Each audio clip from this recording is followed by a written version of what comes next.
every game is meaningful and every game is important. But for me, it's been 2 years, 9 months, and 14 days since I last played a professional basketball game. And at 34 years old and after a trio of knee injuries, you never know how many more games you actually have left. So you know I had to document this. So this game was part of a professional exhibition tour in China. And in total, we toured nearly to 10 different cities. But to open it up, we actually played Team Spain. So first things first, we settled into our hotel. We had a nice welcome in the lobby. And then we did a bit of sightseeing. Honestly, there wasn't much and it was a bit rainy, but it was still pretty cool. For me personally, I always get overwhelmed whenever I'm overseas because it's such a cool feeling to know that you're actually seeing the world through basketball. And the fact that you know someone is actually investing their hard-earned money and time into you because they believe in your skills and your ability is always so cool to me.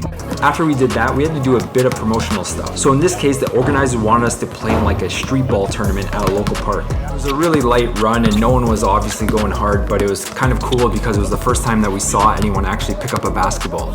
But beyond that, it was obvious here, like in all of China, they love this sport. A few of us even got to see some of the privately owned gyms that some of the locals have. Check out this mural, it's insane.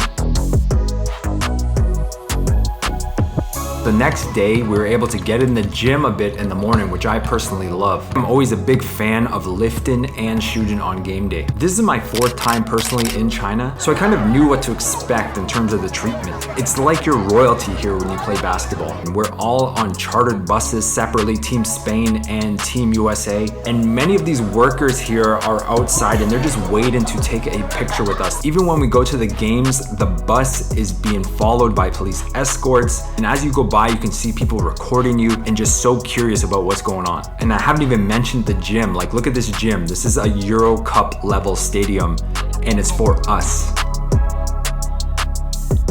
As for the game itself, today we played Team Spain. And even though it says Team Spain, it's actually a mix of a bunch of players of different nationalities. Now, yes, the vast majority of them were actually Spanish players and they played in Leb Gold and Leb Silver, which is the 2nd and 3rd division in Spain, and that's a pretty good level. But there were also 4 Swedish players playing for Team Spain. But the reason why they were mixing Spanish and Swedish players was that most of these guys actually knew each other while playing in Spain one way or the other. In contrast, our team was just a bunch of North Americans put together. And outside of that one practice we had, we really didn't know each other at all and had never touched the court together. With that being said, many of my teammates were actually imports in different leagues throughout the world, so many of them already had experience playing. As for myself, even though I hadn't played in a professional game in 3 years, I honestly didn't even feel nervous. Quite honestly, the game is pretty simple to me at this point. I just get to my spots, move without the ball, and I just trust my teammates will find me. And in this game, that's exactly what happened. I had a bunch of catch and shoot shots, and I didn't really have to create much off the dribble. Defensively though, I knew it was going to be a struggle,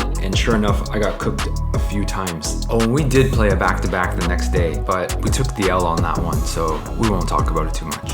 On to the next city.